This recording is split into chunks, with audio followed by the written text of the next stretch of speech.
Magandang araw! Masarap na buhay! Narito na naman tayo ngayon dahil isa na namang masustansyang pagkain ang ating ihahain na sigurado magugustuhan ng buong pamilya. Tama ka dyan! Ako nga pala si Crisantino ulit. At ako naman si Galper Villanueva. Ako naman si Raisa Jane Balana na maghahain sa inyo ng Masarap! Masustansyang pagkain! Pero bago yan, ano nga bang natutunan natin sa Maggi Sarap Sustansya? Isa sa mga natutunan ko sa Maggi Sarap Sustansya, matablay ba lagi ang katawan mo? Umabagal lumaki, palagi kang nagkakasakit.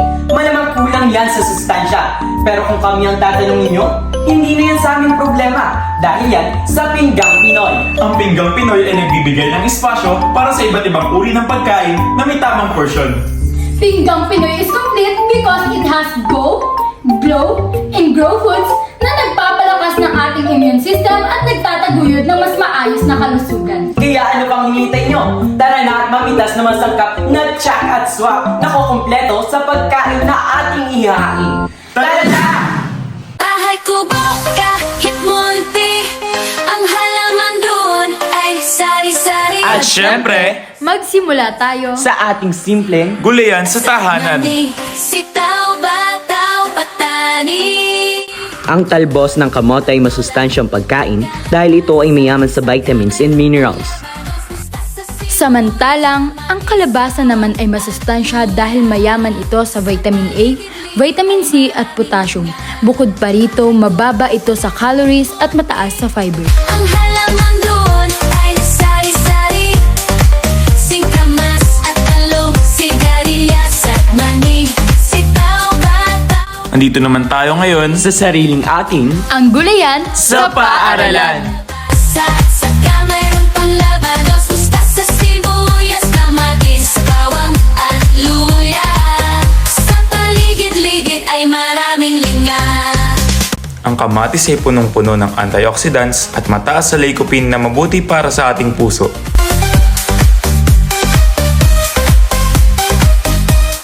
Charan! Wow! Kompleto na ang ating mga sangkap! Tara na't simulan na natin! Ops, ops, ops! Isa sa pinakamalagang hakbang sa pagluluto ay ang paghuhugas ng kamay. Tama ka dyan, dahil ang ligtas na pagkain ay nagsisimula sa malinis na paghahanda. Salamat sa paalala! Hand washing is the act of cleaning one's hand with soap to remove viruses. Siyempre, sinabay na rin naming hugasan ang mga gulay na aming kinuha sa gulayan.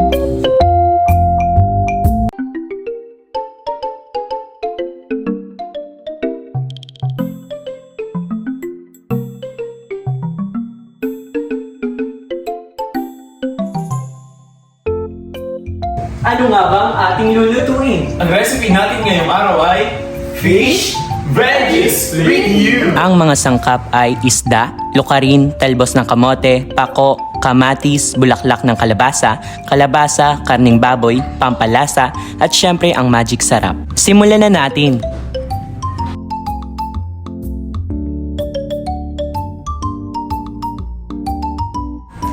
Una, ilagay ang isda, lagyan ng hiniwang luya, kasunod ang siling haba, dinurog na bawang, paminta,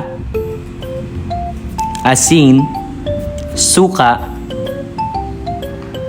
at lagyan ng tubig bago ilagay ang lukaring at ang magic sarap. Amoy magic!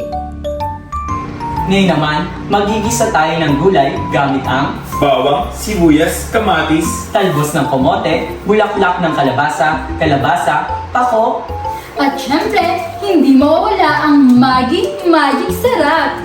Tara na at maggisa. Ilagay ang langis. Igisa ang bawang at sibuyas. Ilagay ang kamatis, kalabasa at lagyan ng toyo.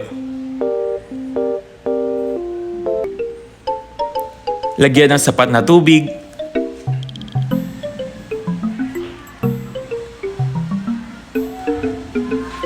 Halu-haluin. Ilagay ang talbos ng kamote, pako at ilagay ang bulaklak ng kalabasa.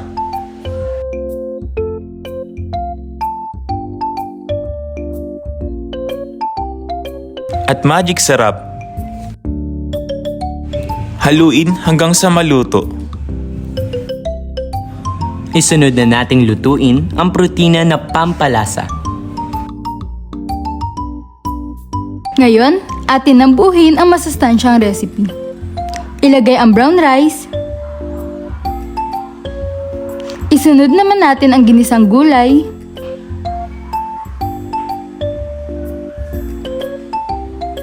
Samahan natin ng pampakulay na prutas.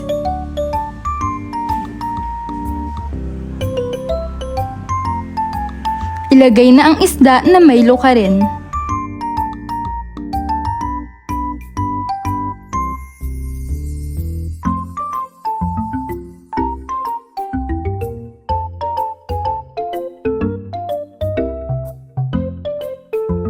Ilagay ang karne. At ilagay ang glutinate flour.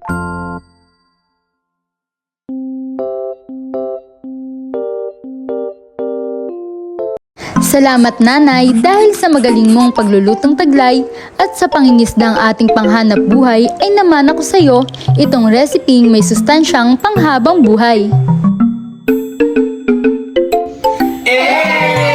Luto na! Ang masarap, masustansya, at abot kaya fish veggies with you. Hanggang sa muli! Salamat!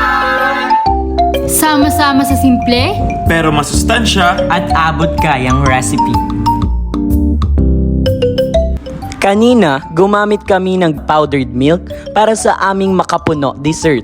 Dahil iba ang sarap pag Nestle ang tatak. Salamat!